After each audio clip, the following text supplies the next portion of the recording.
उसका बाप ही सैफ अली खान है तो उसको सैफ अली खान मिला, भाई तुझे सैफ पंचर छाप मिलेगा, क्योंकि बॉलीवुड और रियल लाइफ ये दो अलग चीज है।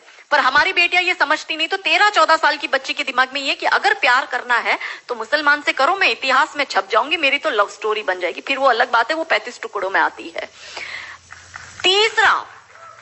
दूसरी बात ये कि 25 साल की लड़कियों को ये बिगाड़ रहे हैं। 25 से 35 साल की शादीशुदा महिलाओं को बिगाड़ने का काम एकता कपूर जैसी महिलाएं अपनी टीवी सीरियल के माध्यम से करती है।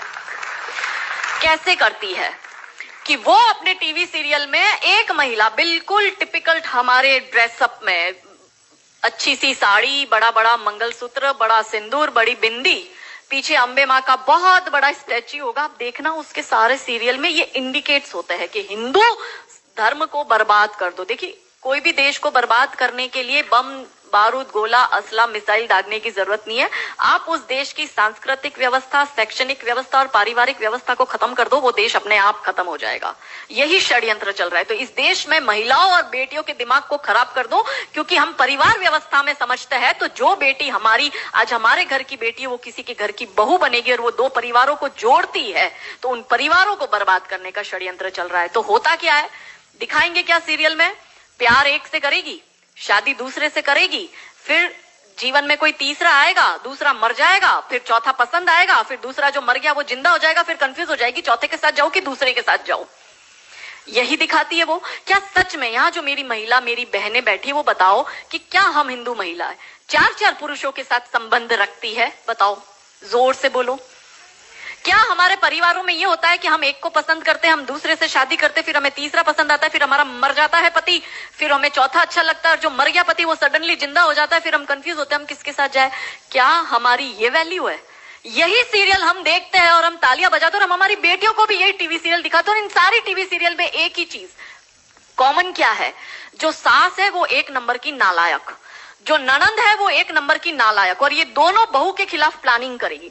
तो अब जो वनरेबल बेटी अपनी माँ के साथ वो टीवी सीरियल देख रही है, उसका दिमाग कैसे खराब होता है, उसको पहले से ही, जैसे अनकॉन्शियस माइंड में चीजें कैसे काम करती है, उसको दिमाग में पहले ही बैठ जाएगा कि मेरी सास भी मुझे ऐसी ही मिलेगी। क्यों हमारे हिंदू परिवार टूट रहे? क्यों आजकल हमारी बेटियों को ज्वाइंट फैमिली में रहना पसंद नहीं आता है? उसे शादी के दूसरे दिन अलग होना है। वो पहला फोन अपनी माँ को करेगी और माँ कहती है ज्यादा चिक चिक करे तो तू आ जाना मेरे घर में। हमारे माता पिता ने हमें ये सिखाया था कि तेरी डोली उठ रही है, तू इस घर में वापस तभी आएगी जब तुझे प्यार से आना है, तू तेरी अर्थी वहीं से ही उठेगी, हमें तेरी घर में एंट्री नहीं देंगे। ये हमें बचपन में सिखा दिया गया था। इसलिए आज भी हम जॉइंट फैमिली में रहते हैं, हम ससुराल में रहते हैं। भारतीय सांस्कृतिक व्यवस्था, पारिवारिक व्यवस्था को हमने बनाए रखा है।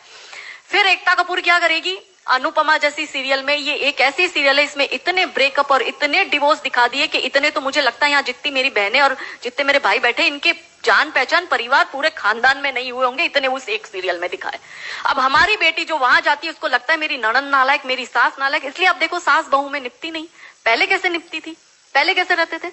और तीसरा जो मैंने कहा OTT, 35 से 45 वर्ष तक की महिला जो कि वर्किंग विमेन है, जो जॉब करती है, उस महिला को कैसे दिमाग खराब करना है फेमिनिज्म के नाम पर। यदि आप नौकरी कर रही है तो आपको परिवार नहीं चाहिए, आपको पति नहीं चाहिए, आपको सास ससुर नहीं चाहिए, वो सब आपके पैर की जूती, क्योंकि आप वर्किंग विमेन है, आप नौकरी कर रही है।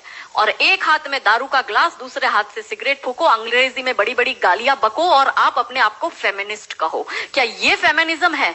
ये फिल्म क्यों नहीं बनाते नायिका देवी पर, दुर्गावती पर, रानी कमलावती पर, रानी चिन्नम्मा पर, रानी अब्बका पर, रानी लक्ष्मीबाई पर? ये ऐसी फिल्म क्यों बनाते हैं?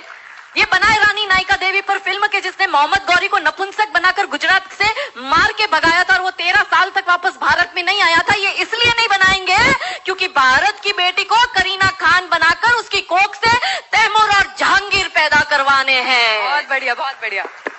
ये नहीं चाहते कि हमारे देश की बेटी दुर्गा